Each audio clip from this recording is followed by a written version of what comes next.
আমাদের প্রেমের কথা চ্যানেলটির সকল প্রকারের পাঠ গল্প দেখতে আমাদের চ্যানেলটি সাবস্ক্রাইব করে পাশে থাকা বেল আইকনে ক্লিক করুন। কি আপেল খাবি তুই? ইসরা দুপাশে মাথা নাড়ল। তাহলে আকরে তাকিয়ে আছিস কেন? মুখে মশা ঢুকে যাবে তো, মুখ বন্ধ কর। তুই শুনতে পাসনি ছোট ভাই অ্যাক্সিডেন্ট করেছে? নুসরাত আপেলের টুকরো মুখে ঢুকিয়ে নিল। আপেল চাবাতে চাবাতে বলল, জীবনে চলার পথে দু একটা ইনজুরি হবে, এসব স্বাভাবিক, সিরিয়াস নেওয়ার কিছু নেই। নুসরাত, তুই কি ঠিক আছিস? ইয়া, আই এম অল রাইট। আমার কি হবে? ইসরাত মাথায় হাত দিয়ে নিজের রুমে গেল। ফোন বের করে কল করলো জাইনকে। ওপাশ থেকে কল ধরতে ইসরাত বলল, শুনছেন, নুসরাতের মাথা খারাপ হয়ে গিয়েছে। ছোট ভাইয়া অ্যাক্সিডেন্ট করেছে বলার পরে ও আরাম করে বসে বসে অ্যাপল নাইফ দিয়ে কেটে কেটে খাচ্ছে আর মুচকি হাসি দিয়ে বলছে জীবনে চলার পথে দু একটা ইনজুরি হওয়া নর্মাল। কিছু বলছে না কেন? কি বলবো, তোমার পাগল বোনের বিষয়ে আমি জানি না। হুজুর পাঠা ছেড়ে ঝাড়ফুঁক দিয়ে দিবে, জিন ভর করলে মেরে তাড়িয়ে দিবেন, কেমন? ধুর, কি সব বলেন, ফোন রাখুন তো। ফালতু কথা বলে আমার টাইম ওয়েস্ট করবেন না, একদম অনেক কাজ পড়ে আছে। ইসরাত ফোন কেটে দিল। জাইন হতভম্ব হয়ে তাকিয়ে রইল ফোনের দিকে। সে টাইম ওয়েস্ট করছে? আজ বাসায় গিয়ে বুঝাবে কত চালে কত ধান। আরশের অ্যাক্সিডেন্টের 1 মাস পেরিয়ে গেছে। নাসির সাহেব ব্যবসার কাছ থেকে বিরতি নিয়েছেন। এসব কাজে এখন আর শরীর মানে না। ইরহাম আর আরশ মিলে সব সামলাচ্ছে। হেলাল সাহেব আর নাসির সাহেব মিলে সিদ্ধান্ত নিয়েছেন যার যার কাজ সবাইকে ভাগ করে দিবেন। সম্পত্তিও সব ভাই বোনের মধ্যে ভাগ করে দিবেন, যাতে ভবিষ্যতে কোনো প্রকার সম্পত্তি নিয়ে ঝগড়া বিবাদ না হয়। অনিকাও টুকটাক অফিস যায় এখন। ব্যবসার কাজে সেও হাত লাগাচ্ছে বাপ চাচা ভাইদের সাথে। জুলাই মাসের এক মধ্য দুপুরে নাসির সাহেবের কল আসলো নুসরাতের মোবাইলে। কোনো প্রকার হ্যালো না বলে আসল কথায় আসলেন তিনি। আদেশ দিয়ে বললেন, নুসরাত, আগামীকাল তোমাদের ওখানের 6টার সময় একটা গ্রুপ কল আসবে, সেটাই জয়েন হবে কোনো কথা ছাড়া। আমার কোনো ছেলে নেই, তাই আমার ছেলের জায়গায় তুমি আমার হয়ে বসবে এবং বুঝে শুনে কথা বলবে, কোনো প্রকার তেরামি করবে না। নুসরাত হা না করার আগে নাসির সাহেব কল রেখে দিলেন। নুসরাত কিছুক্ষণ ফোনের দিকে তাকিয়ে হেসে উঠল। পরের দিন 6টার সময় কল আসলো। নুসরাত জয়েন হলো গ্রুপ কলে। ল্যাপটপ নিয়ে বসলো সোফার উপর। নিচে প্লাজো আর ওপরে সাদা শার্ট ইন করে পরা, চুলগুলো পনিটেল করে রাখা। পেছনে সাদা প্রজেক্টে নুসরাতের মুখে ভেসে উঠতেই শান্ত হয়ে গেল পুরো রুম। নুসরাত কপালে ভাঁজ ফেলে গলার স্বর যথেষ্ট কঠিন করলো। ল্যাপটপে ভেসে উঠেছে আরশ, ইরহাম, হেলাল, নাসির, শহীদ আর অনিকার মুখ। আরশ আর চোখে তাকালো সামনের দিকে। গালগুলো ফুলে গিয়ে ঢোল হয়ে গিয়েছে নুসরাতের। আগের তুলনায় সুন্দর হয়ে গিয়েছে। মুখের সামনে দুগাছি চুল এনে রাখা। নুসরাত আরশের দিকে তাকালো আর চোখে। কপালে ব্যান্ডেজ করা, আগের তুলনায় রোগা হয়ে গিয়েছে। চোখের নিচে কালো হয়ে গর্ত হয়ে গিয়েছে। ঠোঁটের অবস্থা যাতা, মনে হচ্ছে নিয়মিত স্মোকিং করে। নুসরাত দীর্ঘশ্বাস ফেলল, জিহ্বা দিয়ে ঠোঁট ভিজিয়ে নিয়ে বলল, শুরু করুন। কি প্রয়োজনে এত জরুরিভাবে আমাকে আপনার হয়ে বসতে বললেন আব্বা? নাসির সাহেব সাদা পর্দায় একবার তাকালেন, তারপর ল্যাপটপে তাকিয়ে বললেন অপেক্ষা করতে। হেলাল সাহেব সূক্ষ্ম কাশি দিলেন, গলায় আওয়াজ বাড়িয়ে বললেন, সবার নিজ নিজ সম্পত্তি নিজ নিজ নামে উইল করা হবে, কিন্তু সেটা ততদিন পর্যন্ত কার্যকর হবে না যতদিন পর্যন্ত আমরা ভাইরা বেঁচে আছি। আমরা সবাই মরে যাওয়ার পর সম্পত্তি যার যার নিয়ে আলাদা হলে হবে, না হলে নেই। নুসরাত ফোড়ন কাটল হেলাল সাহেবের কথায়। কথার মধ্যে কাঠিন্য ফেটে পড়ল। আপনাকে সম্পত্তি আলাদা করার কথা কে বলেছে? পরে বলছি, আগে কথা শেষ করতে দাও। নুসরাত মুখ বন্ধ করে বসে রইল। আরশ ড্যাব ড্যাব করে তাকিয়ে রইল নুসরাতের দিকে। এত নাদুস নাদুস হলো কিভাবে? রহস্য উদ্ধার করতে ব্যর্থ হলো। নাসির সাহেব গম্ভীর গলায় বললেন, তোমার আর ইসরায়েলের সম্পত্তি যাবে আরশ আর জাইনের নামে। তোমাদের স্বামী হিসাবে এগুলো ওদের পাওনা, আর কখন মরে যায় তার ঠিক নেই, তাই তোমাদের একটা ব্যবস্থা করে যাই ভাবলাম। নুসরাত ঠাস করে টেবিলে থাপ্পড় মারল। নাসির সাহেবের মুখে মরার কথা শুনে মাথা গরম হয়ে গেল।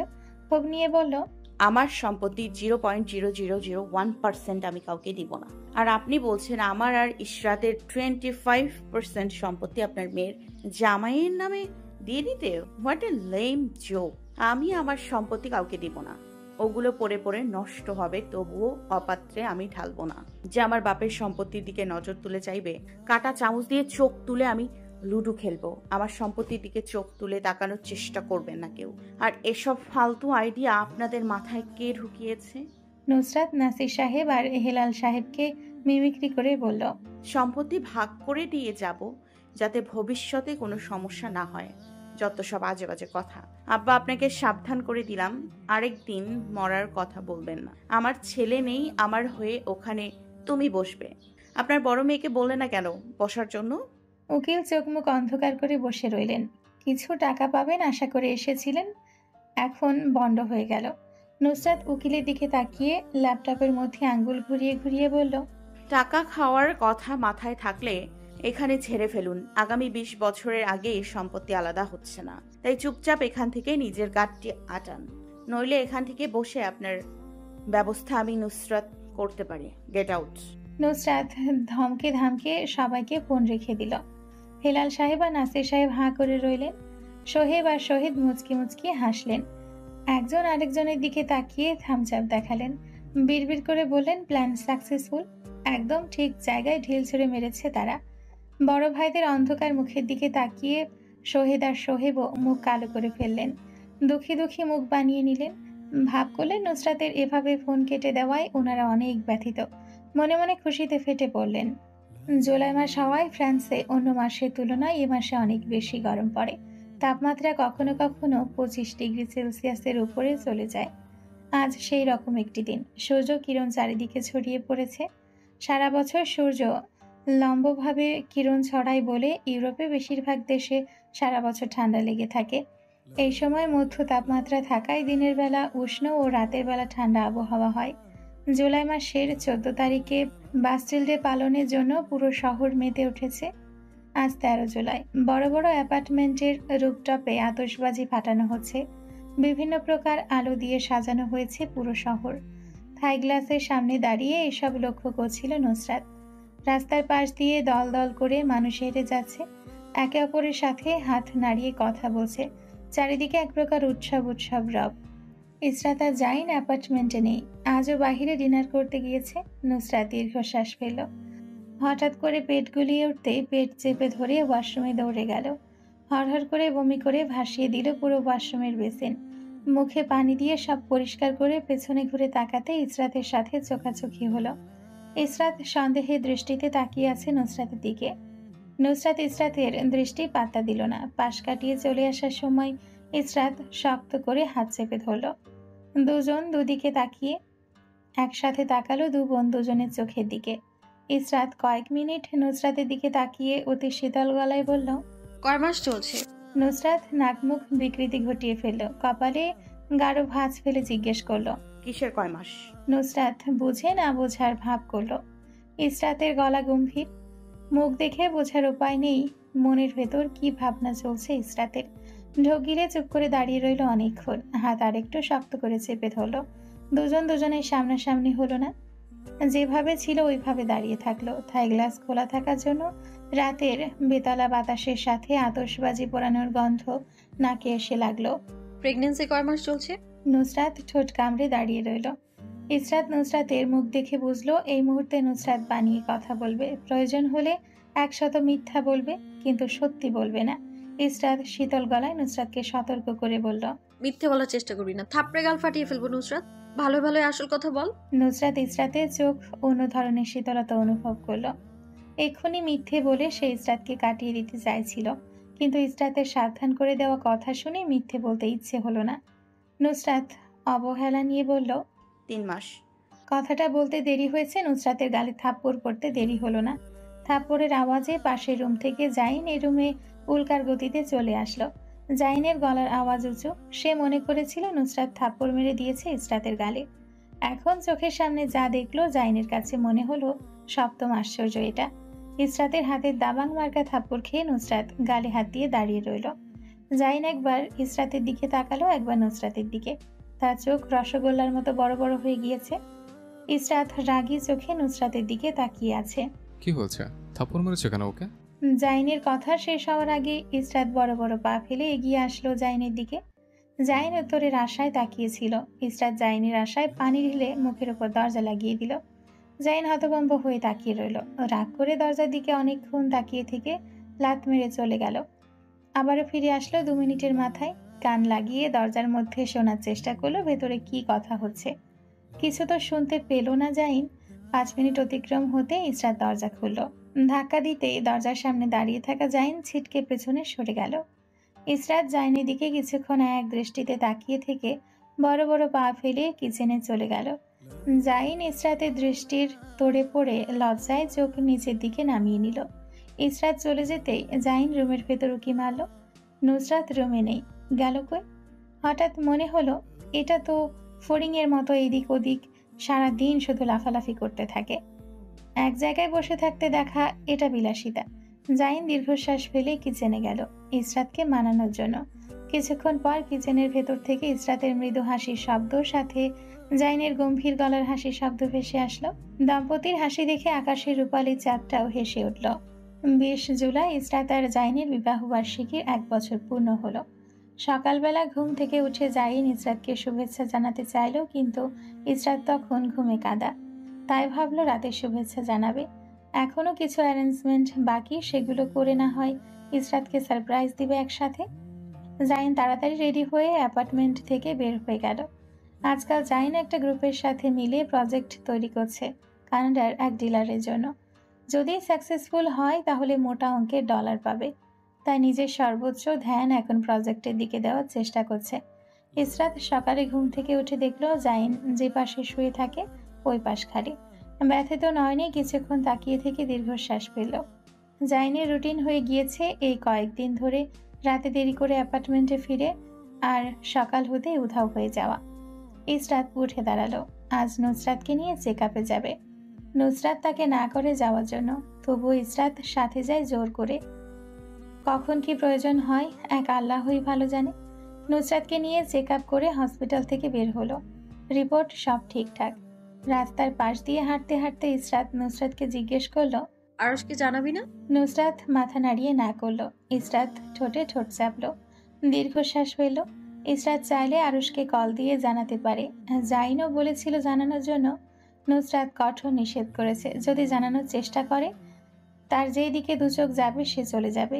স্বামী স্ত্রীর নিজস্ব ব্যাপার, তারা নিজেরাই সামলাক। এখানে ইসরাত কি বা করতে পারে?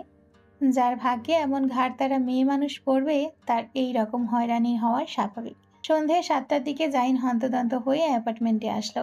আজ সারাদিন সে ইসরাতকে 200+ মিসড কল দিয়েছে, তারপরও ইসরাত কল পিক করেনি, রিং হয়ে কেটে গেছে। জাইন অ্যাপার্টমেন্টে কলিং বেল দিতেই নুসরাত দরজা খুলে দিল। জাইন ফিসফিস কণ্ঠে জিজ্ঞেস করলো ইসরাতের কথা। নুসরাত বলল রুমে। নুসরাত আগের তুলনায় কথা কমিয়ে দিয়েছে। জরুরি কথা ছাড়া একটা কথা বলে না। যে নুসরাত আগে এক কথায় 100 মিনিং বের করত, আজকাল সে এত ঠান্ডা কিভাবে জাইন বুঝে উঠতে পারে না। সারাদিন রুমে বসে থাকে। সকালের দিকে অ্যাপার্টমেন্টের পাশের পার্কে হাঁটতে বের হয়, এই যা। না হলে নুসরাতের ছায়াও খুঁজে পাওয়া যায় না। ভেতরে আসবে না ভাইয়া? জাইনের নুসরাতের কথায় ধ্যান ফিরল। মাথা নাড়িয়ে হ্যাঁ বলে ভেতরে প্রবেশ করলো। জুতো পা থেকে না খুলে জাইন পা বাড়ালো রুমের দিকে। নুসরাত আস্তে ধীরে দরজা লাগিয়ে অগ্রসর হলো নিজের রুমের দিকে। এতটুকু হাঁটলেই হাঁপিয়ে উঠেছে সে। জাইন চুপি চুপি রুমে ঢুকে ইসরাতকে জড়িয়ে ধরল। ইসরাত চুপ করে বসে রইল জাইনের উপর রাগ করে। জাইন গম্ভীর গলায় বলল, রাগ করেছো রে? ইসরাত নিশ্চুপ। জাইন ইসরাতের চুলের ভাঁজে চুমু খেলো। ইসরাত জাইনের কাছ থেকে সরতে চাইল। জাইন কাঁধ চেপে ধরে নিজের দিকে ফিরিয়ে নিল। ইসরাত অন্যদিকে মুখ ঘুরিয়ে রাখলো, জাইনের দিকে তাকালো না। কি হয়েছে, রাগ করেছো? ইসরাত কথা বলল না। কেন রাগ করেছো? জাইন এমনি বলল। ইসরাতকে একটু বাজিয়ে দেখতে চাইলো। রাগে ইসরাতের চোখের কোণে জল জমা হলো। ইসরাত রাগী কণ্ঠে বলল, আজ কয় তারিখ? কেন 20 জুলাই? আপনার কিছু মনে নেই? কি মনে থাকবে রে, আজকে কোনো বিশেষ দিন? ইসরাতের রাগে ইচ্ছে করলো নিজের চুল ছিঁড়তে। রাগ করে উঠে রুম থেকে চলে যেতে চাইলো। জাইন পেছন থেকে এসে দৌড়ে জড়িয়ে ধরলো। প্রথম বিবাহ বার্ষিকীর শুভেচ্ছা আমার প্রিয় প্রণয়িনী। ইসরাত রাগ করে ফিরে তাকালো না। জাইন ইসরাতের কাঁধ চেপে ধরে নিজের দিকে ফিরিয়ে নিল। ইসরাত মুখ ঘুরিয়ে রাখলো। জাইন 2 হাত দিয়ে ইসরাতের গাল চেপে ধরে নিজের দিকে ফিরিয়ে নিল। রাগ করো না, আমি কিছু অ্যারেঞ্জ করে তোমাকে সারপ্রাইজ দিতে চেয়েছিলাম। ইসরাত কাঁদো কাঁদো চোখে জাইনের দিকে তাকালো, রাগী গলায় বলল, একটা মেয়ে যতই সারপ্রাইজ দেওয়া হোক না কেন সে খুশি হয় না জাইন। সে দেখবে আপনি বিশেষ দিনে ঠিক সময় তাকে শুভেচ্ছা জানাচ্ছেন কিনা। সে বড় বড় গিফট দেখবে না, সে দেখবে আপনি কতটুকু তার জন্য এফোর্ট করছেন। তার প্রতি কতটুকু কেয়ারিং, বাস এতটুকুই। এর থেকে বেশি কিছু সে দেখবে না। আমি আশা করে বসেছিলাম আপনি গতকাল রাতে উইশ করবেন, কিন্তু করেননি। পরে ভাবলাম সকালে করবেন, তাও করলেন না, চলে গেলেন অফিসে। এখন সময় শেষ হওয়ার পথে আর আপনি এখন এসেছেন শুভেচ্ছা জানাতে। এই শুভেচ্ছা আমি চাই না, আপনার শুভেচ্ছা আপনার কাছেই রাখুন। ইসরাতের চোখ দিয়ে অনবরত জল গড়িয়ে পড়ছে। কথাগুলো বলতে গিয়ে বারবার আটকে গিয়েছিল। জাইন ইসরাতের নাকে নাক ঘষল, চোখে পানি। জাইন হাত দিয়ে মুছে দিতে চাইল। ইসরাত হাত ঝাড়া দিয়ে সরিয়ে দিল। জাইন স্পর্শ করতে গেলে ইসরাত সরে গেল। ইসরাতকে অনেকভাবে মানানোর চেষ্টা করলো জাইন। ইসরাত মানল না। জাইন শেষ পর্যন্ত কোনো উপায় না পেয়ে শক্ত হাতে ইসরাতকে জড়িয়ে ধরল। সামনের দিন থেকে সব দিকে খেয়াল রাখবো, ঠিক সময় শুভেচ্ছা করব, আর জীবনে এমন কোনো ভুল করব না। সরি, রাগ করে থেকো না প্লিজ। কান্না করে আজকের এই সুন্দর দিনটা মাটি করো না। যাও, রেডি হয়ে আসো, বাইরে তোমার জন্য সারপ্রাইজ আছে। ইসরাত নাক ফুলিয়ে দাঁড়িয়ে রইল। জাইন গালে চুমু খেলো। ইসরাত, আমি তোমাকে আদেশ করছি, যাও, সময় নষ্ট করো না। এমনি অনেক সময় নষ্ট হচ্ছে। ইসরাত নাক টানতে টানতে রেডি হতে গেল। জাইন আবারও ডাক দিল পেছন থেকে। বিছানার দিকে ইশারা করলো জাইন। এই শাড়িটা পরে আসো। ইসরাত অবাক হয়ে তাকালো। সে এতক্ষণ ধরে এটা খেয়াল করেনি, মাত্র বিছানার ওপর জাইনের কথা খেয়াল করলো। শাড়িটা হাতে নিয়ে বিস্ময়ে ইসরাতের মুখ হা হয়ে গেল। গোল্ডেন কালার শাড়ির সাথে গোল্ডেন কালার পাথরের কাজ করা। ইসরাত ঝটপট শাড়ি নিয়ে ওয়াশরুমের দিকে যেতে চাইলো। জাইন আবারও পেছন থেকে ডেকে উঠল। শোনো ইসরাত। ইসরাত পেছনে ফিরে তাকালো। ভ্রু উঁচিয়ে জিজ্ঞেস করবে তার আগে জাইন বলল, আজ আমি শাড়ি পরিয়ে দিই? আপনি পারবেন? কেন নয়? আপনি কিভাবে পারবেন? কোনোদিন কাউকে পরিয়েছেন শাড়ি? জাইন ইসরাতের দিকে এগিয়ে গেল, নিচ থেকে বলল, আম্মুর শাড়ি পরার সময় আমি আর আরুষ ওনার কুচি ধরে হ্যালো করতাম। কোনো কোনো সময় জায়ানও হ্যালো করতাম। যাও, ওইগুলো পরে আসো। ইসরাত ব্লাউজ আর ছায়া নিয়ে চলে গেল ওয়াশরুমে। ওয়াশরুম থেকে বের হতে জাইন ধীরে ধীরে শাড়ি পরিয়ে দিতে লাগলো। ইসরাত অবাক চোখে তাকিয়ে থাকলো জাইনের শাড়ি পরানোর দিকে। ইসরাতের চোখে মুখে বিস্ময়। রে পিন। ইসরাত হাঁ করে তাকিয়ে আছে তখনও জাইনের দিকে। হালকা হাতে জাইন ধাক্কা দিতেই নড়ে উঠল ইসরাত। পিন দাও। ইসরাত পিন এগিয়ে দিল। জাইন যত্ন সহকারে পিন মেরে ইসরাতকে শাড়ি পরিয়ে দিল। আয়নার সামনে ইসরাতকে দাঁড় করিয়ে দিয়ে পেছনের চুলগুলো সামনের দিকে এনে রাখলো। দু হাত দিয়ে উদর চেপে ধরে বলল, সুন্দর লাগছে। জাইনের ছোট্ট একটা প্রশংসা ইসরাতের গাল লাল হয়ে গেল। দু হাত দিয়ে মুখ ঢেকে নিল। জাইন মুখ গম্ভীর করে আয়নার দিকে তাকিয়ে ফিসফিস করে ইসরাতের কানে বলল, আমি এটাও চাই না তোমাকে আয়না দেখুক, তোমাকে শুধু আমি দেখবো, আর আমার খোদা তাআলা দেখবে। ইসরাত লজ্জায় লাল হয়ে গেল। জাইন ঠোঁট কামড়ে হেসে উঠল। এই যে সামান্য প্রশংসায় তার আত্মা খুশি হয়ে গেল। জীবনে সেইটুকু শান্তি চেয়েছিল, যা সে পেয়ে গিয়েছে। আল্লাহ তাআলার কাছে লাখ লাখ শুকরিয়া। এতদিন মরিচিকার পেছনে ছুটে সে কিছু পায়নি মরিচিকা ছাড়া। হালাল সম্পর্কে কতটুকু রহমত আল্লাহ দেন তা সে জানতে পারতো না যদি হালাল সম্পর্কে না জড়াতো। সমুদ্রের পাশ ঘেঁষে একটা খালি জায়গা লাল গোলাপের সাহায্যে সুন্দর করে সাজানো হয়েছে। গোলাপের মাঝখানে ছোটখাটো একটা টেবিল রাখা হয়েছে, যার উপর রাখা হয়েছে দুটো কাচের পিরিচ, নাইফ, কাঁটা চামচ, কিছু মোমবাতি আর কোমল পানীয়। টেবিলের উপর রাখা মোমবাতি জ্বালানো হয়েছে। মোমবাতি জ্বালানোর জন্য মিটিমিটি আলো জ্বলছে চারিদিকে। বাতাসের ঝাপটায় মোমবাতির শিখা বারবার এদিক সেদিক দোলে, আবার নিজ জায়গায় স্থির হচ্ছে। ইসরাত মুগ্ধ চোখে দেখল সবকিছু। সমুদ্রের পাশ ঘেঁষে আয়োজনটা কড়ায় পানির কলকলানির তীব্র শব্দ এসে কানে লাগলো। জাইন ইসরাতের কাজ চেপে ধরে অগ্রসর হলো টেবিলের দিকে। চেয়ার টেনে ইসরাতকে বসিয়ে দিল। নিজে গিয়ে বসলো সামনের চেয়ারে। ইসরাত মুগ্ধ গলায় বলল, সবকিছু কত সুন্দর। ইসরাত জাইনের দিকে তাকালো, যে তার দিকে এক দৃষ্টিতে তাকিয়ে আছে। জাইন ফিসফিস স্বরে বলল, রে, তুমি তো সুন্দর কেন? ইসরাত হালকা শব্দ করে হাসলো, ঠোঁটে মুচকি হাসি ঝুলিয়ে বলল, কারণ আপনি আমার দিকে ভালোবাসার চোখে তাকান তাই। সময় নিজস্ব গতিতে বয়ে চলছে। প্রকৃতিও সময়ের সাথে তাল মিলিয়ে নিজের রূপ পরিবর্তন করছে। গ্রীষ্ম, শরৎ এক এক করে দুটো ঋতু চলে গিয়েছে। বাংলাদেশ দক্ষিণ এশিয়ার দেশ হওয়ায় 6 ঋতুমাত্রিক দেশ। ইউরোপ সকল দেশে 3টে কি 4টে ঋতু থাকে, এর তুলনায় বেশি নয়। দক্ষিণ এশিয়ার কয়েকটা দেশ শুধু 6 মাত্রিক ঋতু। ফ্রান্সে 4টে ঋতু হওয়ায় দুটো সময়ের সাথে এসে চলে গেছে। এখন শীত চলছে এখানে। ক্যালেন্ডারে কাটা পড়েছে 7টি মাস। নুসরাতের কাছে ফ্রান্সে কাটানো এই মাসগুলো জীবনের সবচেয়ে সুন্দর সময়। নিজের মতো নিজের সময় কাটাচ্ছে। নেই কোনো সাংসারিক ঝামেলা, নেই কোনো চিন্তা। এই জীবন তার কাছে উপভোগ্য মনে হচ্ছে। আয়নার সামনে দাঁড়িয়ে নুসরাত নিজেকে দেখল, এক চোখ দিয়ে পরখ করলো কি ছিল আর এখন কি হয়েছে। পেট আগের তুলনায় ফুলে গেছে, সামনের দিকে বের হয়ে আছে পেট। নুসরাত পেটে হাত বুলিয়ে নিজে নিজে হাসল। হাসির সাথে সাথে গালের কন্ট্রোল লাইনে দাগ পড়ল। নুসরাত আয়নায় নিজের দিকে তাকিয়ে অবাক হয়। সে এত নাদুস নুদুস হলো কিভাবে? তারপর আবার হাসে। নুসরাতের কাছে মনে হয় সেদিন দেশ থেকে এসেছিল একা একটা লাগেজ নিয়ে, আর এখন দুজন হয়ে গেল। নিজেকে প্রশ্ন করে নিজে আবার হাসে নুসরাত। ছোটখাটো একটা ব্যাগ আর স্লিপার পরে অ্যাপার্টমেন্ট থেকে চুপি চুপি বের হয়ে গেল নুসরাত। ইসরাতের জন্য একা কোথাও যেতে পারে না। কোথাও যেতে চাইলে ইসরাতও সাথে চলে আসে। নিজে একটু এনজয় করতে পারে না সে একা একা। তাই আজ প্ল্যানিং করেছিল ইসরাত ওয়াশরুমে ঢুকলেই লুকিয়ে অ্যাপার্টমেন্ট থেকে বের হবে। ইসরাতটা একটু শহরের বাইরের দিকে হওয়ায় এদিকে গাড়ি চলাচল একেবারেই কম। হঠাৎ হঠাৎ বাচ্চাদের সাইক্লিং করতে দেখা যায়। রাস্তার পাশ দিয়ে হেঁটে যাওয়ার সময় হঠাৎ নুসরাতের পাশ ঘেঁষে একটা সাইকেল চলে গেল। নুসরাত হাঁ করে তাকিয়ে রইল। এক্ষুনি হার্ট অ্যাটাক করে সে মরেই যেত যদি আরেকটুক্ষণ ছেলেটা এখানে দাঁড়িয়ে থাকতো। নুসরাত কিছুক্ষণ রাগে চোখে সাইক্লিং করা ছেলেটার দিকে তাকিয়ে হঠাৎ হলো। পেটে হাত বুলিয়ে নিয়ে বলল, যদি হাতের কাছে পেতাম ভর্তা বানাতাম, আমার ওপর দিয়ে সাইকেল চালানোর শখ দফা রফা করে দিতাম। জীবনে সাইকেল চালানোর শখ আর জাগতো না। আমার বাচ্চাটার কিছু হয়ে গেল, আমি কি করতাম? প্লাজো আর ওভারসাইজ টি শার্ট নুসরাতের পরনে, মাথায় ক্যাপ, গলায় স্কার্ফ। শরীর গরম থাকার জন্য ওভারকোট পরেছে বড়সড়। হেঁটে হেঁটে সামনের দিকে যেতে লাগলো। কয়েক মিনিট হাঁটার পর একটা বাঙালি এলাকায় এসে পৌঁছায় নুসরাত। সেখানে ভারতীয় কিছু মানুষ আছে, তাদের কথার টোনে বোঝা গেল মহিলা একসাথে গল্প করছেন বাসার বাহিরে লনে বসে। বাচ্চারা আশেপাশে ছড়িয়ে ছিটিয়ে খেলাধুলা করছে।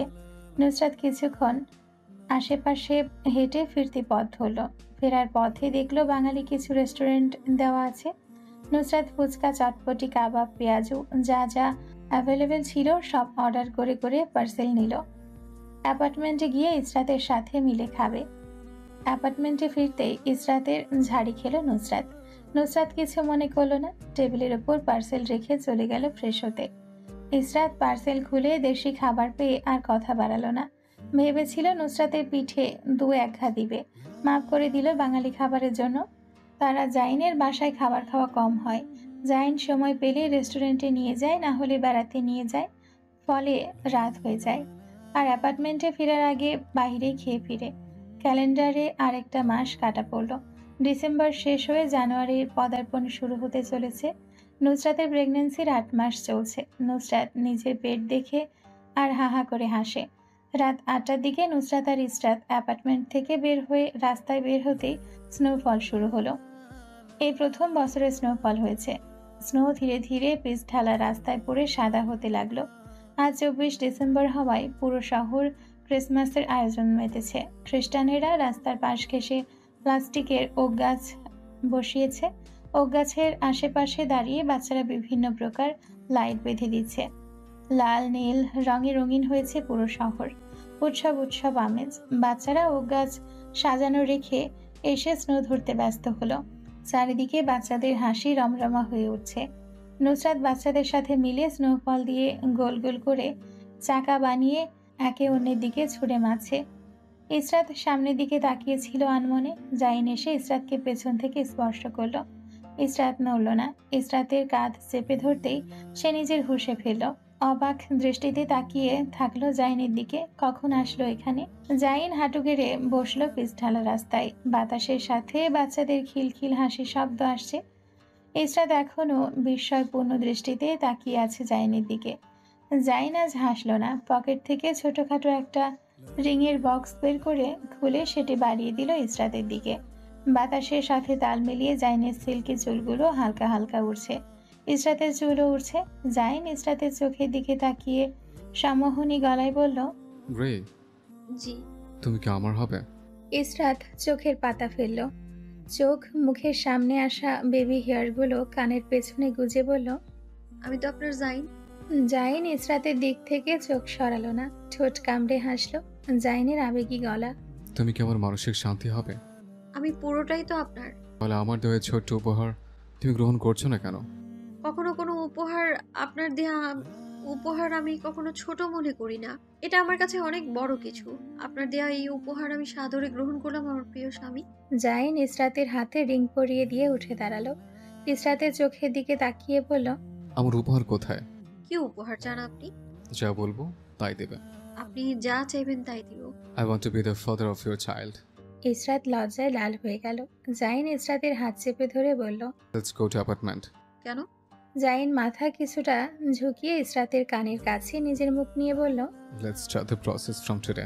ইসরাত হাত দিয়ে মুখ ঢাকলো।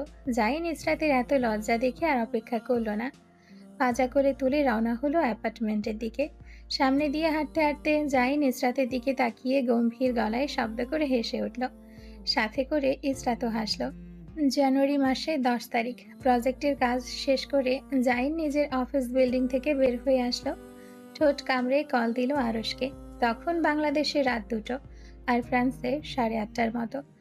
জাইন কানে ফোন লাগিয়ে দাঁড়িয়ে রইল যতক্ষণ পর্যন্ত আরশ কল না ধরল। একের পর এক লাগাতার কল দিতে থাকলো জাইন। নুসরাতের ডেলিভারি ডেট দিয়েছে এই সপ্তাহের ভেতর। জাইনের বিবেকে বাজছে, একে নুসরাতের প্রেগন্যান্সির কথা সে জানাতে দেয়নি, 2 এখন বাচ্চা জন্ম হওয়ার টাইম চলে আসছে, এখনো বলেনি। আরশেরও সমান অধিকার আছে তার বাচ্চার বিষয়ে জানার। নিজের সাথে গত 1 সপ্তাহ ধরে বোঝাপড়া করে আজ সিদ্ধান্তে পৌঁছেছে বাচ্চার কথা সে জানাবে। জাইন দীর্ঘশ্বাস ফেলল। আরশ কল ধরছে না। গাড়ি পার্কিং এরিয়া থেকে বের করতেই আরশের কল ব্যাক আসলো। জাইন গাড়ি একপাশে থামিয়ে কল পিক করে কানে লাগালো। ওপাশ থেকে ভেসে আসলো আরশের গম্ভীর গলার স্বর। হ্যালো। জাইন গলা পরিষ্কার করে নিল। হাই হ্যালো রেখে সোজা কথায় আসলো। আগামী 2 দিনের ভিতর ফ্রান্স আসতে পারবে? আরশ ঠোঁট কামড়ে কিছু জিজ্ঞেস করতে যাবে, জাইন নিষেধাজ্ঞা জারি করলো। কোনো প্রকার প্রশ্ন নয় আরশ। কোনো বিশেষ কিছু? আসলে দেখতে পারবি। ইমিডিয়েট আসার চেষ্টা কর। বললেই তো আসা যায় না, টাইম লাগবে। লেট করলে কিন্তু মিস করে যাবে আরশ। বড় সড়ো সারপ্রাইজ। কিন্তু কন্ডিশনের কি হবে? কন্ডিশনকে গুল্লি মার। নুসরাত জানলে না কিছু হবে। বাড়িতে কাউকে জানানোর দরকার নেই। আল গোসে চলে আয়। আচ্ছা দেখছি। দেখছি মানে কি? তাড়াতাড়ি আসার চেষ্টা কর, নাহলে সারপ্রাইজ মিস করবি আরশ। সারা জীবন আফসোস থেকে যাবে, কেন আমার কথা শুনে আসলি না। আমি দেখছি কি করা যায়, চেষ্টা করব আসার। আরশ ফোন রেখে দিল। জাইন ফোনের দিকে তাকিয়ে দীর্ঘশ্বাস ফেল। সে নিজেকে আটকে নিয়েছে। একসাথে এত কিছু বললে বেচারা এত শখ নিতে পারবে না, তাই আর বলেনি। পরের দিন 11 জানুয়ারি 2024 সন্ধ্যের দিকে লেবার পেইন উঠল নুসরাতের। জাইন অবাক হয়ে তাকিয়ে রইল। এই সপ্তাহের শেষের দিকে টাইম দেওয়ায় তো সে আরশকে 2 দিনের ভেতর আসার কথা বলেছিল। আজ উঠবে জানলে আরও আগে জানাতো জাইন। নিজের চিন্তা ভাবনা একপাশে ফেলে রওনা হলো সিটি হসপিটালের দিকে। নুসরাত তখন দাঁত কামড়ে ব্যথা সহ্য করছে। কপালে চারিপাশে জমা হয়েছে চিকন ঘামের রেশ। ধীরে ধীরে তা বাড়তে লাগলো। 15 মিনিটের মাথায় জাইন হসপিটালের সামনে পৌঁছে গেল। গাড়ির দরজা খুলে ড্রাইভিং সিট থেকে বের হলো। ঘুরে এসে ব্যাক সিট থেকে নুসরাতকে নামতে সাহায্য করলো। নুসরাত দাঁত খিঁচে দাঁড়িয়ে আছে। জাইন দেখলো কপালে বেয়ে ধরধর করে নেমে যাওয়া ঘাম, লাল হয়ে যাওয়া নুসরাতের ঘামাত্মক মুখ। জাইন কোনো প্রশ্ন না জিজ্ঞেস করে একবার ইসরাতের দিকে তাকিয়ে পাজা কোলে তুলে নিল নুসরাতকে। ইসরাতের মুখে চিন্তার ছাপ। নুসরাতকে শান্ত থাকার জন্য বলছে। নুসরাত বিরক্তি আর ব্যথায় ইচ্ছে করলো ইসরাতের চুল ছিঁড়ে ফেলতে। এই মেয়েকে সাথে কে আনতে বলেছিল? এ তো তাকে সান্ত্বনা দেওয়ার বদলে টেনশন দিয়ে মেরে ফেলছে। কোলে নিতে জাইনের কাছে মনে হলো কমপক্ষে 200 কেজি ওজনের কোনো ভারী বস্তু কোলে নিয়ে নিয়েছে। তাড়াতাড়ি পা ফেলে হসপিটালের ভেতর প্রবেশ করলো। ইসরাত জাইনের সাথে তাল মিলিয়ে হাঁটতে না পেরে দৌড়াতে শুরু করলো। স্ট্রেস রিলিফ থাক বোন, কিছু হবে না। নুসরাত রাগে চাইলো ইসরাতের চুল ছিঁড়তে। হাত পা ব্যথায় অবশ হওয়ার জন্য হাত চালাতে পারলো না। না হলে ইসরাতের মাথার চুল আজ সে একটাও মাথায় রাখতো না। নুসরাতের গাইনি ডাক্তার নোজাস ক্রিস্টেবেলা, যিনি প্রেগন্যান্সি টাইমে নুসরাতের চেক আপ করেছিলেন। ডক্টর ক্রিস্টেবেলা নুসরাতের অবস্থা দেখে যত তাড়াতাড়ি সম্ভব ডেলিভারি রুমে নিয়ে গেলেন। ইসরাত পিছু পিছু গেল ডেলিভারি রুমে। জাইনের মোবাইলে ভাইব্রেশনের শব্দে মোবাইল কেঁপে উঠল। পকেট থেকে ফোন বের করে দেখলো আরশ কল দিচ্ছে। হ্যালো, তোমরা কোথায়? আমি তোমার অ্যাপার্টমেন্টের সামনে দাঁড়িয়ে আছি। তুই অ্যাপার্টমেন্টের সামনে মানে? আরে ভাই, কি সারপ্রাইজের কথা বললি, তাই তো অপেক্ষা করতে না পেরে নিজে সারপ্রাইজ হয়ে আজকে চলে এসেছি। এখন নিজে এসে সারপ্রাইজ। তোরা কোথায়? একটু সিটি হসপিটালে আয়। কেন, কি হয়েছে? ইশরাতের কোনো কিছু কি হয়েছে? আয়, এলে দেখবি। সারপ্রাইজ চাস না? তাহলে আর কোনো প্রশ্ন নয়। আরশ আসছি বলে ফোন রাখলো। অতিরিক্ত উত্তেজনার জন্য আরশ 15 মিনিটের রাস্তা 10 মিনিটে চলে আসলো। হাসি হাসি মুখ করে এসে হসপিটালে ঢুকলো। ভেতরে প্রবেশ করতেই জাইনকে বসে থাকতে দেখলো ওয়েটিং রুমে। সামনেই ডেলিভারি রুম। আরশ হাসি হাসি মুখ করে গিয়ে জাইনকে স্পর্শ করতেই জাইন চিন্তিত মুখ তুলে আরশের দিকে তাকালো। আরশ জাইনের দিকে মুখ তুলে তাকিয়ে নিজের পাশে বসার জন্য বলল। আরশ বসলো না, জিজ্ঞেস করলো, ইশরাত কোথায়? আর নুসরাত কোথায়? নুসরাতের কথা জিজ্ঞেস করতে গিয়ে কিছুটা জড়তা আসলো আরশের গলায়। আরশ উচ্ছ্বাসিত গলায় বলল, আর আমার সারপ্রাইজ কোথায়? জাহিন আঙ্গুল দিয়ে ইশারা করলো ডেলিভারি রুমের দিকে। আরশ ভ্রুকুচকে একবার তাকালো ডেলিভারি রুমের দিকে, আবারও চোখ ফিরিয়ে নিয়ে আসলো জাইনের দিকে। চিন্তিত গলায় বলল, ডেলিভারি রুমে আবার কিসের সারপ্রাইজ? যা গিয়ে দেখায়। দেখিস সারপ্রাইজ পেয়ে আবার হার্ট অ্যাটাক না করে বসিস। মন প্রাণ শক্ত করে যাস আমার ভাই। Good luck. আরশের বুকের ভেতর চাপ লাগলো। জাইনের দিকে প্রশ্নাত্মক দৃষ্টিতে তাকাতেই জাইন বলল, আমি বলতে পারবো না, তুই নিচে গিয়ে দেখায়। আরশ সামনের দিকে পা বাড়ালো। যত পা আগাচ্ছে তত হৃৎপিণ্ডের গতি বেড়ে যাচ্ছে তার। আরশ ধীরে শ্বাস নিল। শ্বাস আটকে আসছে তার। নুসরাতের সাথে দেখা হওয়ার সূক্ষ্ম আশা মনে জাগলো। হৃৎপিণ্ডের গতির সাথে শরীরের অস্থিরতা বৃদ্ধি পেতে লাগলো। কপাল ঘেমে গেল। ডেলিভারি রুমের ভেতর থেকে সূক্ষ্ম চিৎকারের আওয়াজ আসছে। আরশের গলার আওয়াজ। চিনতে বিন্দু মাত্র ভুল হলো না, এটা নুসরাতের গলার আওয়াজ। দীর্ঘ 7 মাস পর নুসরাতকে দেখার উত্তেজনায় নাকি সারপ্রাইজ পাওয়ার উত্তেজনায় আরশের হাত পা থরথর করে কাঁপতে লাগলো। আরশ বুঝতে পারল না। পেছন ফিরে একবার জাইনের দিকে তাকালো। সে মাথা নিচু করে বসে আছে। আরশের তাকানো অনুভব করতেই চোখ তুলে তাকালো। আরশ কপালের ঘাম মুছে জাইনের দিকে তাকাতেই জাইন চোখ দিয়ে আশ্বাস দিল ভেতরে যাওয়ার জন্য। আরশ কাঁপা কাঁপা হাত দরজার উপর রাখতেই সারা শরীর মৃগী রোগীর মতো কেঁপে উঠল। নিজের ভেতর দিয়ে এক প্রকার শিহরণ বয়ে গেল। এবার একটু ভয় লাগলো। মনে মনে ভাবলো, কি এমন সারপ্রাইজ আছে ডেলিভারি রুমের ভেতর। ডেলিভারি রুমের সামনে থেকে শুনলো ভেতর থেকে নুসরাতের চিৎকার। আরশ দরজা ধাক্কা দিতেই চাপানো দরজা খুলে গেল। ইসরাত আর নুসরাত একসাথে তাকালো দরজার দিকে। ডক্টর ক্রিস্টিবেলা হাতে গ্লাভস পরতে পরতে সামনে তাকালেন। ইসরাতকে জিজ্ঞেস করলেন, হু ইজ হি? ইসরাত অবাক চোখে আরশের দিকে তাকিয়ে থেকে বলল, আপনার রোগীর হাজবেন্ড। নুসরাত আর আরশের ধ্যান নেই। নুসরাত পেট চেপে দাঁত কামড়ে সামনে তাকিয়ে আছে। ব্যথার জন্য চোখ দিয়ে এক ফোঁটা পানি পড়ে গেল। আরশ নুসরাতের দিকে এক দৃষ্টিতে তাকিয়ে থেকে হাত তুলে পেটের দিকে ইশারা করলো। আরশের কাঁদো কাঁদো গলা। অতিরিক্ত শখ নিতে না পেরে আরশের মাথা ঘুরে উঠল। চোখের পানি চোখ দিয়ে বের না হয়ে হেঁচকি উঠে গেল। দরজার সামনে থেকে পা টলে গেল এক মুহূর্তে।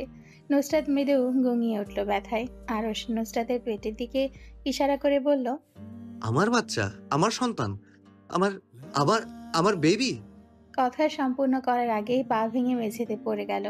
নুসরাত ইসরাতকে কিছু বলার পূর্বেই ধপাস করে শব্দ হলো। আরশ অতিরিক্ত শকে অজ্ঞান হওয়ার আগে উচ্চ শব্দে গুঙিয়ে উঠল। বিড়বিড় করে বলল, কাউকে ছাড়বো না, একটা কেউ না। আমার আমার বাচ্চা। নুসরাত পেট চেপে ধরে চিৎকার করে উঠল। ক্রিস্টেবেলার রাগী গলায় বললেন, এখানে এসব কি হচ্ছে? এটা ডেলিভারি রুম না অন্য কিছু? নার্স, নার্স, মিসেস নুসরাতের হাজবেন্ডকে তাড়াতাড়ি এখান থেকে নিয়ে যান। উনি এই অবস্থায় সামনে থাকলে ওনার টেনশন বেড়ে যেতে পারে। ইসরাত হাওমাও করে কেঁদে উঠল। নুসরাত পেট চেপে ধরে চিৎকার করে উঠল। ইসরাতকে আঙ্গুল তুলে দেখিয়ে বলল, এটাকে এখান থেকে বের করুন। এই দুটো বাচ্চা জন্ম হওয়ার আগে যেন ডেলিভারি রুমে না আসে। যদি আসে তাহলে আমি এদের মাথা ফাটিয়ে ফেলবো। শালা আমার বাচ্চা হচ্ছে না, ওদের বাচ্চা হচ্ছে। আমি অজ্ঞান হওয়ার জায়গায় শালা এসে অজ্ঞান হয়ে গেল। এটাকে ছাড়বো না আমি। নুসরাত প্রসব ব্যথায় আর চিৎকার করার জন্য হাঁপিয়ে উঠল। টেনে টেনে শ্বাস নিতে লাগলো। একজন ছেলে নার্স এসে আরুষকে তুলে নিয়ে গেল। ক্রিস্টিবেলা ইসরাতকে ডেলিভারি রুমের বাইরে চলে যাওয়ার জন্য বললেন। ইসরাত দুঃখী মুখ দেখে ক্রিস্টিবেলা আশ্বাস দিয়ে বলল, কিছু হবে না, ঈশ্বরকে ডাকুন, ঈশ্বর সহায় হবেন নিজ অবশ্যই। ইসরাতকে বুঝিয়ে সুঝিয়ে ক্রিস্টিবেলা বাহিরে পাঠাতে চাইলো, কিন্তু ইসরাত জেদ ধরে দাঁড়িয়ে রইল এক জায়গায়। ক্রিস্টিবেলা ডেলিভারি রুমে উপস্থিত নার্স দিয়ে এক প্রকার ঠেলে ডেলিভারি রুমের বাহিরে বের করে দিল ইসরাতকে।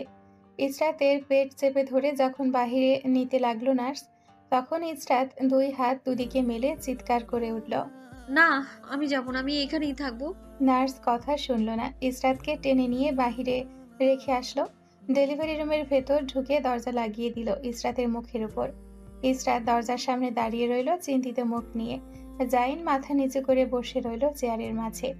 একবার চোখ তুলে তাকালো ডেলিভারি রুমের দিকে, আরেকবার তাকালো আরুষকে যে কেবিনে শিফট করা হয়েছে সেই কেবিনের দিকে। তারপর ইসরাতের দিকে তাকিয়ে দীর্ঘশ্বাস ফেলল। তারও ইচ্ছে হচ্ছে অজ্ঞান হয়ে যাওয়ার জন্য। এত টেনশন কি নেওয়া যায়?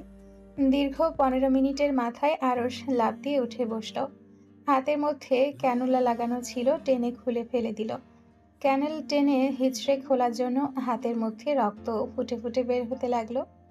আরুষ তোয়াক্কা করল না রক্তের, এগিয়ে গেল কেবিনের বাহিরের দিকে। হাঁটতে গিয়ে পা টলমল করে উঠল। দরজার সামনে যেতেই মাথা ঘুরে উঠল। দেওয়ালে ভর দিয়ে হেঁটে গেল সামনের দিকে। ওয়েটিং রুমে জাইনকে চিন্তিত মুখে বসে থাকতে দেখে আরুষ ক্ষোভ নিয়ে পা বাড়ালো। জাইনের শার্টের কলার চেপে ধরে নাকে ঘুষি মারল। নুসরাতের উপরে রাগ জাইনের উপর প্রকাশ করলো। জাইন হাত দিয়ে ঠেলে দূরে সরাতে চাইলো, আরুষ সরল না। জাইনের নাকে আরেকটা ঘুষি পড়ল। জাইনের মুখ এক পাশ থেকে অন্য পাশে ঘুরে গেল ঘুষির জন্য। জাইনের নাক থেকে তরল কিছু বের হওয়ার অনুভূতি হতেই বা হাত দিয়ে নাক স্পর্শ করলো। চোখের সামনে এনে ধরতেই ভেসে উঠল লাল তরল রঞ্জক পদার্থ। আরুষের মাথা আবারও ঘুরে উঠল।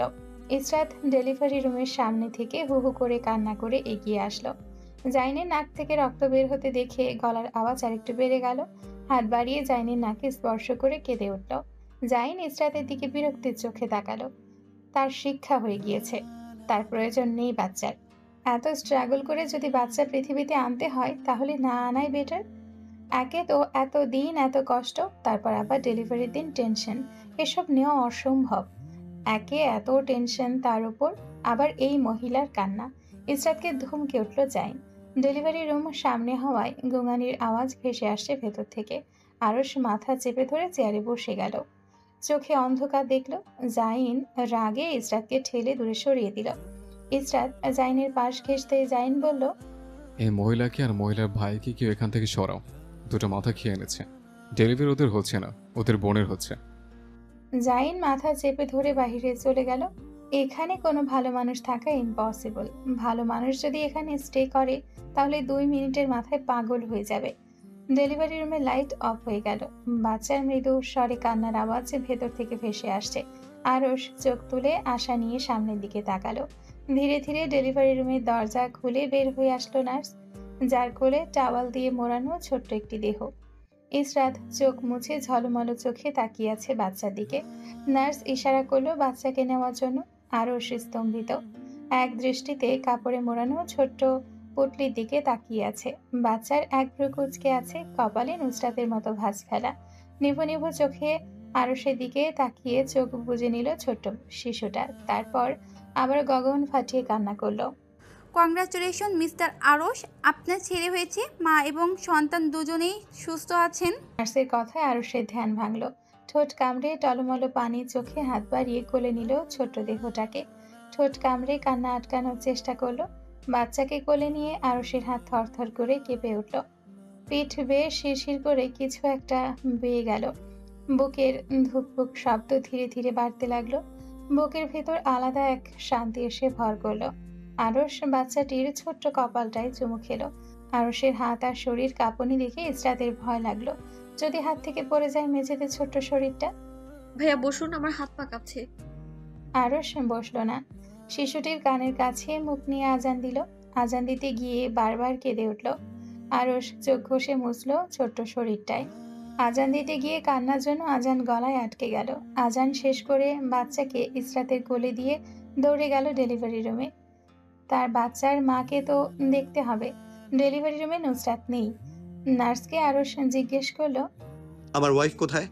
নার্স আরুষের দিকে তাকিয়ে হাসলো, তারপর হাসি মুখে বলল, এই রুম থেকে বের হওয়ার পর যে কেবিন, ওইটায় আপনার স্ত্রীকে রাখা হয়েছে রেস্টের জন্য। আরস বড় বড় পা ফেলে এগিয়ে গেল কেবিনের দিকে। চাপানো দরজা ধাক্কা দিতেই চোখের সামনে ভেসে উঠল ক্লান্ত মুখশ্রী নিয়ে শুয়ে থাকা এক রমণীকে। আরসের রাগ এক নিমিষে উড়ে গেল। এত বড় একটা উপহারের জন্য এই সামান্য ভুলটা সে মাফ করে দিল। নিজের ভেতর থেকে কেউ বিদ্রুপ করে বলল, ছোট্ট ভুল? অবশ্যই না, এটা কোনো ছোট্ট ভুল নয় আরো, এটা অনেক বড় ভুল। আরস নিজের ভেতরে তর্ক বিতর্ক করে ধীরে পা বাড়ালো বেডের দিকে। হাতে স্যালাইন লাগানো নুসরাতের কপাল ঘেমে আছে এখনো, কপালে তা চিকচিক করে ভাসছে। আরস লুকিয়ে লুকিয়ে চেক করলো নুসরাত ঘুমিয়ে আছে কিনা। যখন দেখলো কোনো প্রকার নড়চড় নেই, মনে করলো ঘুমিয়ে আছে। ধীরে ধীরে গিয়ে নুসরাতের পাশ ঘেঁষে বসলো। বেডে ফেলে রাখা হাত চেপে ধরে ঠোঁটের কাছে নিয়ে চুমু খেলো, গালে হাত বলিয়ে দিল। চুপচাপ কিছুক্ষণ নুসরাতের দিকে তাকিয়ে থেকে নীরবে কান্না করে দিল। হাত চেপে ধরে ফিসফিস করে জিজ্ঞেস করলো, এত অপছন্দ করিস আমাকে যে আমাকে আমার সন্তানের কথা জানালি না? আমিও তোকে আর কিচ্ছু জানাবো না। তোকে আমি ঘৃণা করি, তুই একটা স্বার্থপর মহিলা। আরস কান্না করলো হাউমাউ করে। মাথা দিয়ে নুসরাতের কপালে দু একটা ধুমধাম করে বাড়ি দিল। তারপর আবার কাঁদলো। পানি চোখ থেকে মুছে নুসরাতের দিকে ঝুঁকে কপালে চুমু খেলো। নুসরাতের কানের কাছে মুখ নিতেই আবারও চোখে পানি জমা হলো। মুখ কানের কাছ থেকে সরিয়ে নিয়ে এসে আরস চোখ নুসরাতের গালে মুছল। নাক টেনে বলল, এই সুন্দর অনুভূতির সাথে পরিচিত করানোর জন্য আপনাকে ধন্যবাদ ভাই। হাত দিয়ে চোখের পানি মুছে গালে চুমু খেলো। তারপর সূক্ষ্ম ঠোঁটে নজর পড়ল, সেখানেও আলগোছে চুমু খেয়ে উঠে দাঁড়ালো। ফিরে যেতে গিয়ে আবারও দরজার কাছ থেকে ঝড়ের গতিতে এসে পেট জড়িয়ে ধরে কেঁদে উঠল। নুসরাত ব্যথায় দাঁত কামড়ে চোখ বুজে শুয়ে রইল। এতক্ষণ ধরে চোখ বন্ধ করে শুনছিল আরসের কথা। শালা এভাবে এসে জড়িয়ে ধরবে ভাবতেও পারেনি। পেট ব্যথায় পা হাত অসাড় হয়ে গেল।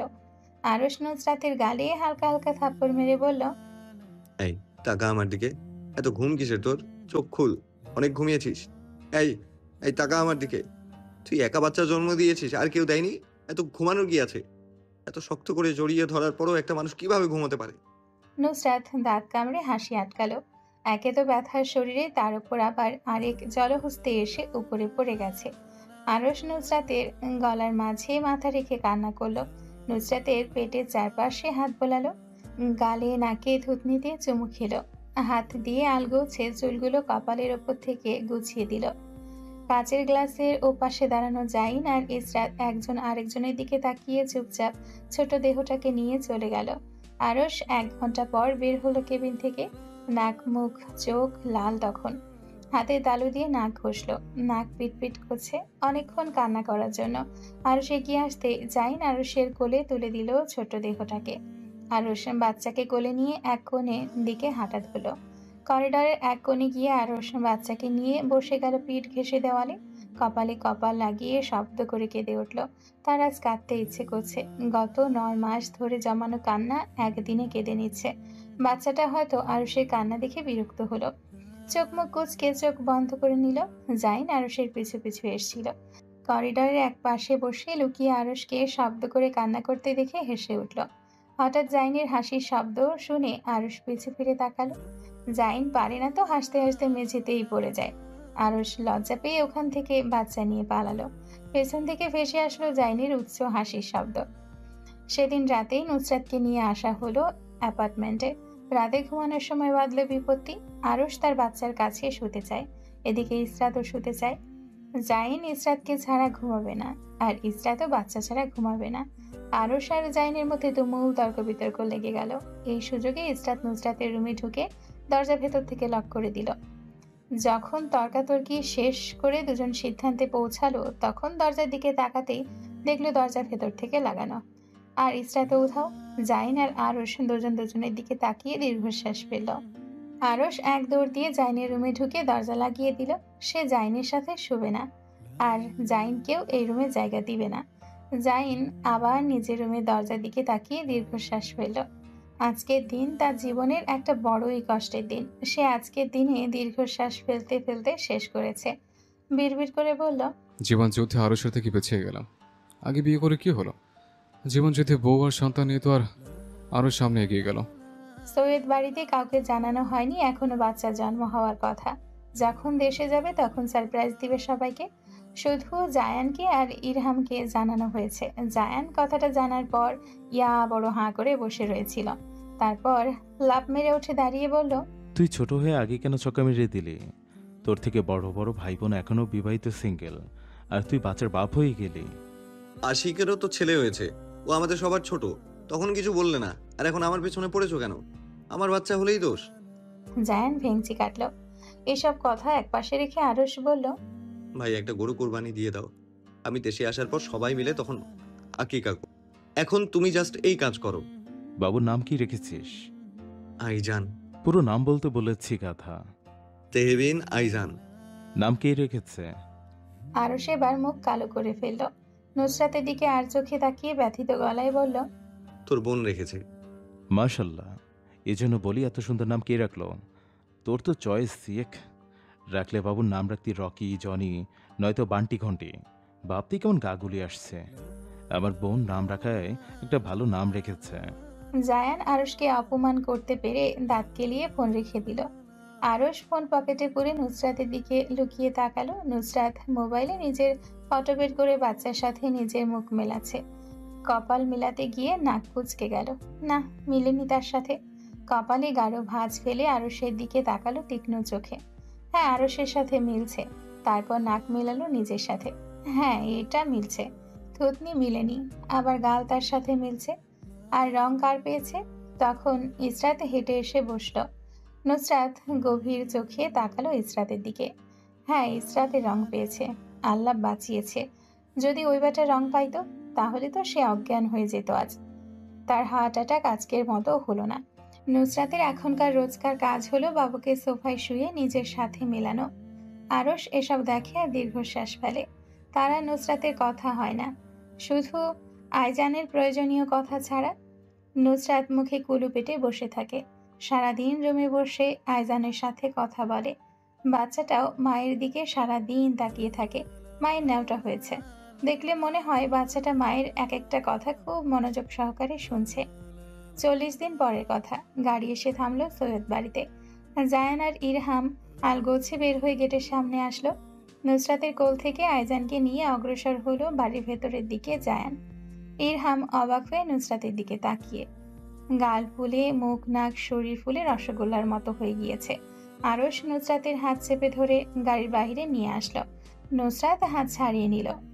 শক্ত গলায় বলল, আমি যেতে পারি। কিন্তু তোর শরীর এখনো দুর্বল। কিসের শরীর দুর্বল? আমি যথেষ্ট ফিট অ্যান্ড ফাইন। আপনার কাছে মনে হচ্ছে শুধু আমি দুর্বল, আর দুনিয়ার কারোর কাছে না। আরশ অসহায় চোখে তাকিয়ে থাকলো। নুসরাত কিছুক্ষণ বাহিরে হেঁটে হাঁটা ধরল বাড়ির ভেতরে। আরশ নুসরাতের পাশে দাঁড়িয়েছিল। নুসরাতকে হাঁটতে দেখে নুসরাতের সাথে পা বাড়ালো বাড়ির ভেতর। একসাথে পা রাখলো ড্রয়িং রুমে। সৈয়দ বাড়ির ভেতরে এক প্রকার হইচই লেগে আছে। শিশুটা কার এই রবে মুখরিত চারপাশ। জাইন সবাইকে শান্ত হতে বলল। আপনারা সবাই চুপ করুন, বলছি কার বাবু এটা? জাইনের কথায় সবাই চুপ হলেন। আপনারা সবাই বসুন চুপচাপ। মেহেরুন্নিসা, হেলাল সাহেব, লিপি বেগম, নাসির সাহেব, নাজমিন বেগম, সোহেব সাহেব, ঝর্ণা বেগম, সোহেদ সাহেব, রোহিণী বেগম, অনিকা, ইরহাম, আহান, আরিশা সবাই বসল। নুসরাত আর আরশ ভেতরে ঢুকতে সবাই অবাক হয়ে তাকালো। নাজমিন বেগম বিস্ময়ে চিৎকার করে উঠলেন। গত 10 মাস ধরে নুসরাতের সাথে তার কোনো কথা নেই। কল দিলে কারো কল ধরে না। নুসরাতের দিকে তাকিয়ে নাজমিন বেগমের চোখের কোণে পানি জমা হলো। নুসরাত স্বাভাবিকভাবেই ড্রয়িং রুমে বসা সবাইকে সালাম দিল। নাজমিন বেগম ওপর থেকে নিচ পর্যন্ত দেখছেন মেয়েটাকে। তার রোগা মেয়েটা এত স্বাস্থ্যবান হলো কিভাবে? হাতে তালুতে চোখ মুছলেন। দৌড়ে গিয়ে জড়িয়ে ধরলেন নুসরাতকে। নুসরাত মায়ের পিঠে হাত রাখলো। নাজমিন বেগম হাওমাও করে কেঁদে উঠলেন। অনেকক্ষণ কান্না করার পর কান্না থামলো নাজমিন বেগমের। আরশ জাইনের কাছ থেকে গিয়ে আইজানকে কোলে নিয়ে আসলো। সবাই আইজান আর আরশের দিকে অবাক চোখে তাকিয়ে আছে। আরশ গলা ঝেড়ে পরিষ্কার করে নিল। আমি এখন যা বলবো তার জন্য আপনারা সবাই মেন্টালি প্রিপেয়ার থাকবেন। হেলাল সাহেব আরশের কথায় পাত্তা দিলেন না। নুসরাতের দিকে তাকিয়ে অভিযোগ নিয়ে বললেন, এতদিন কল ধরনি কেন? আর হঠাৎ করে ফ্রান্স গেলে কিভাবে? আর পাসপোর্ট বা কোথায় পেলে তুমি? নুসরাত ঠোঁট কামড়ে হাসলো আর চোখে একবার ইরহামের দিকে তাকালো। ইরহাম চোরের মতো মুখ করে বসে আছে। ভয় লাগছে, যদি বলে দেয় সে যাওয়ার সব ব্যবস্থা করে দিয়েছে, তাহলে তো একটা মার মাটিতে পড়বে না। সোহেব তাকে পিটিয়ে তক্তা বানাবেন। নুসরাত হেসে উড়িয়ে দিল হেলাল সাহেবের কথা। দ্বিতীয়বার কথা জিজ্ঞেস করার সুযোগ দিল না। নাজমিন বেগম সতর্ক দৃষ্টিতে নুসরাতের দিকে তাকিয়ে আছেন। তিনি যা ভাবছেন তা যদি সত্যি হয়, নুসরাতের পিঠে ছালা জুটবে তার হাতে। আরশ রাগী গলায় বলল, আপনারা আমার কথা না শুনে অন্যদিকে মন দিচ্ছেন কেন? আগে শুনুন আমি কি বলতে চাই। কি বলতে চাও? ভালো কিছু বলবেন না তা আমি জানি, মুখ দিয়ে বের হলে হবে ফালতু কথা, আর এসব ফালতু কথা শোনার আমাদের টাইম নেই। নাসির সাহেব নুসরাতের দিকে তাকিয়ে ধমকে উঠলেন। নুসরাত কারো কথার উত্তর দিল না, মুখে কুলো পেটে দাঁড়িয়ে রইল। তার কথা বলতে ইচ্ছে হয় না এখন কারোর সাথে। সে একমাত্র তেহবিনের সাথে কথা বলে, নয়তো কারোর সাথে কথাই বলে না। আরশের রাগে নিজের চুল ছিঁড়তে ইচ্ছে করলো। আইজান চুপচাপ কোলে বসে আছে। নুসরাত ছোটবেলা যেরকম শান্ত শিষ্ট ছিল, ওই রকম শান্তশিষ্ট হয়েছে আইজান। আরশ আর কারোর তোয়াক্কা না করে চিৎকার করে বলল, এই যে আমার কোলে যে বাচ্চা দেখছো, সেটা আমার বাচ্চা। আরশের কথা বোমার মতো কাজ করলো। পুরো বাড়ি এক মুহূর্তের জন্য নিস্তব্ধতে গেড়ে বসলো। চার ভাই একসাথে চিৎকার করে উঠলেন। হেলাল সাহেব, নাসির সাহেব, সোহেদ সাহেব। চার ভাই একে অপরের দিকে তাকিয়ে থতমত খেয়ে গেল নিজেদের প্রশ্নে। অতিরিক্ত শখ নিতে না পেরে ব্যাঙের মতো লাফ দিয়ে উঠে দাঁড়িয়ে গেলেন। মেহরুন্নেসা অতিরিক্ত শখ নিতে না পেরে এক জায়গায় ধ্যান মেরে বসে রইলেন। কথা বলার ভাষা তিনি হারিয়ে ফেলেছেন। বাড়ির কর্ত্রীদের মাথায় হাত, চোখ রসগোল্লার মতো হয়ে গেছে।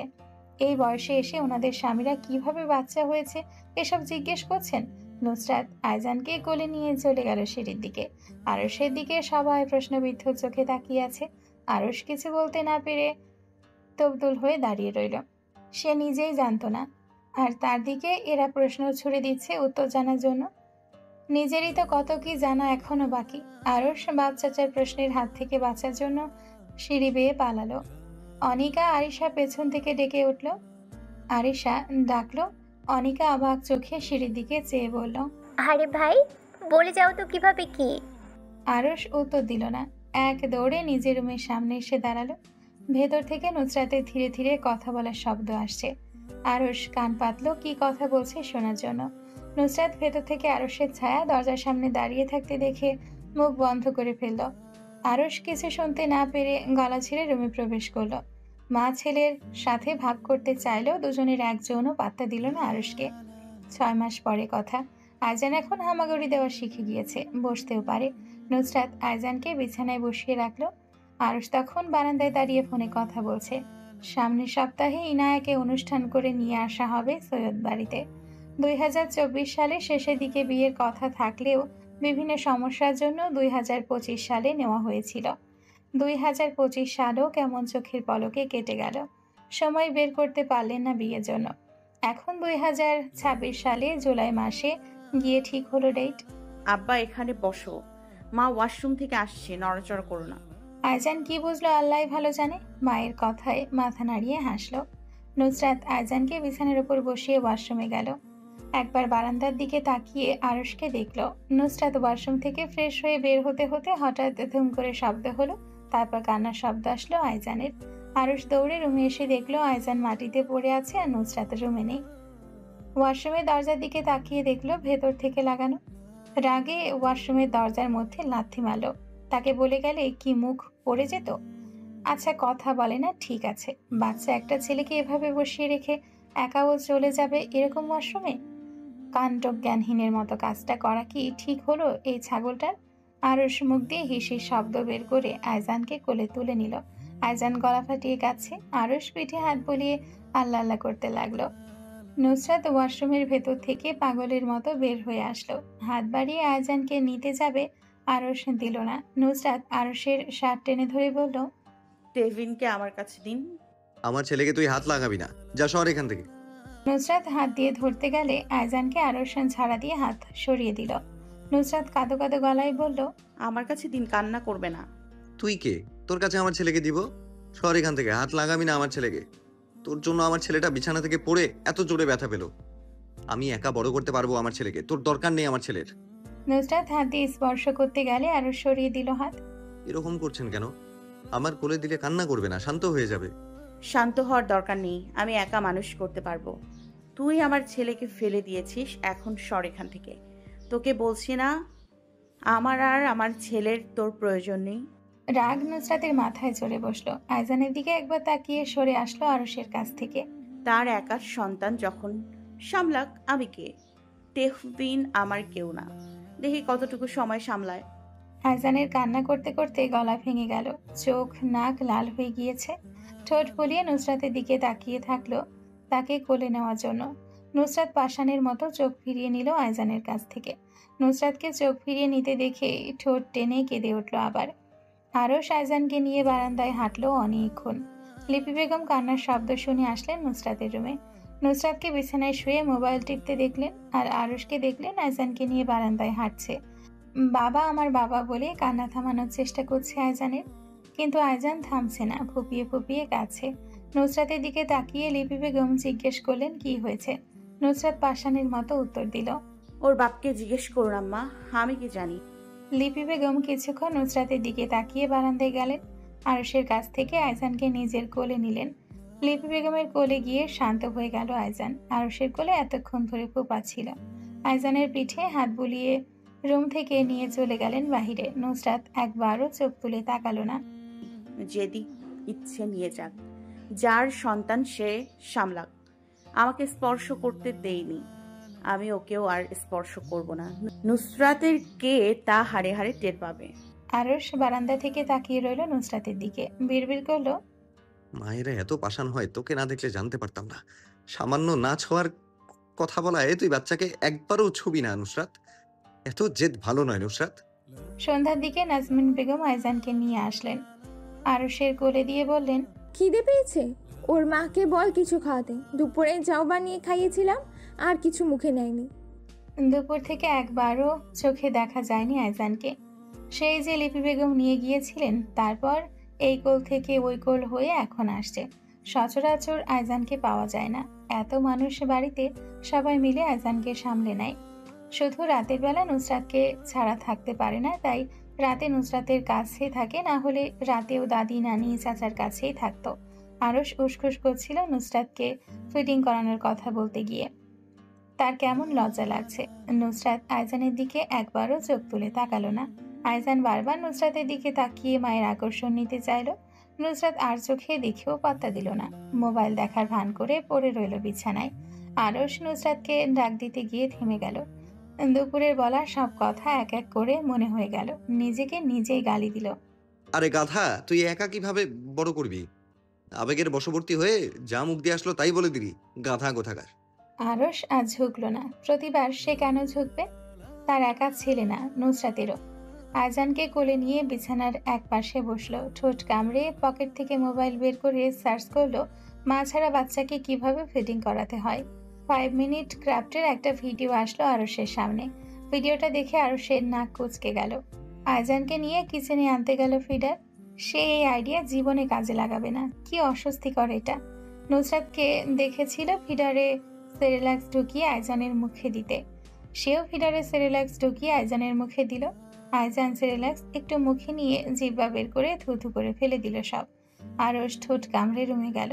5 মিনিট ক্রাফটে দেখা টিপসটা কাজে লাগাতে হবে ভেবে দীর্ঘশ্বাস ফেল। আইজানকে বিছানায় শুয়ে রেখে কাবার্ড খুলে একটা নুসরাতের টি-শার্ট বের করলো। বুকের কাছে কাঁচি দিয়ে কেটে ওটা পরে নিল। নুসরাত আর চোখে তাকিয়ে দেখছে আরশ কি করছে। আরশ আইজানকে কোলে নিয়ে সোফায় বসলো। নুসরাতের টি-শার্টে যেখানে কাঁচি দিয়ে কেটেছিল সেখানে ফিডার ঢুকিয়ে নুসরাতের মতো ফিডিং করাতে চেষ্টা করলো। নুসরাত আরশের কাণ্ড দেখে হাহা করে হেসে উঠল, পুরো রুম কাঁপিয়ে। আরশ আর আইজান দুজন কেঁপে উঠল নুসরাতের হাসির শব্দে। আইজান মাথা উল্টে মায়ের দিকে তাকালো, গালে হাত রেখে বলল আঙ্গে। নুসরাত আইজানের দিকে তাকালো একবার, তারপর আবার হাসলো। আরশ নুসরাতের দিকে তাকিয়ে নিজে উপকার মতো হাসলো। আইজানকে এগিয়ে দিল নুসরাতের দিকে। নুসরাত নিল না। বড় করতে পারবে একা বলেছে, তাহলে একদিন রাখুক, খাওয়াক, বড় করুক, একটু বুঝুক মায়েদের কষ্ট। ধুম করে বলে দিল মুখের উপর, তুই আমার ছেলেকে মাটিতে ফেলে দিয়েছিস। আমি ফেলে দিয়েছি? তাহলে এখন আমি কেন নিব? নিজে বড় করুক, একটা শিক্ষা হোক। নুসরাতের এসব দেখতে মজাই লাগছে। আরশ নুসরাতকে আয়জানকে নিতে না দেখে মুখ কালো করে ফেলল। চোখ মুখ অন্ধকার করে ফিডিং করানোর চেষ্টা করতে লাগলো। 11টা বেজে 18 মিনিট। ঘড়ির কাঁটার টিকটিক শব্দ কানে লাগছে। অন্ধকারের মধ্যে হালকা ড্রিম লাইটের আলোয় রুমের চারপাশ পরিষ্কার দেখা যাচ্ছে। ঘুমের ভান ধরে পড়ে থাকা নুসরাত এবার উঠে বসলো।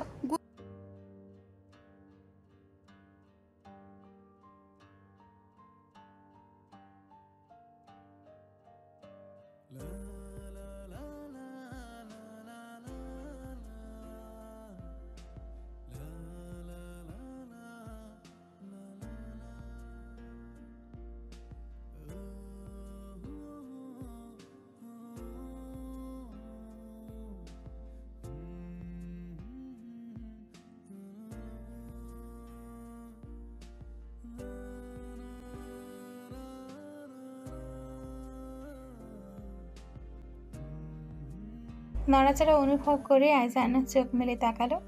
নুসরাতকে তার দিকে ঝুঁকে থাকতে দেখে দাঁতবিহীন মাড়ি বের করে হাসলো। নুসরাতও ছেলের সাথে তাল মিলিয়ে হাসলো। আয়জান মুখ দিয়ে আ ও করে কথা বলছে। নুসরাত থুতনিতে চুমু খেলো, গালে ঠোঁট দাবিয়ে চুমু খেলো শব্দ করে। আয়জান মায়ের সাথে তাল মিলিয়ে হাসলো শরীর নাড়িয়ে। নুসরাত নাকের সাথে নাক ঘষলো। আয়জানের নাক চেপে ধরলো। আয়জান নাক মুখ কুচকে মায়ের দিকে তাকালো। নুসরাত ফিসফিস করে আয়জানকে বলল,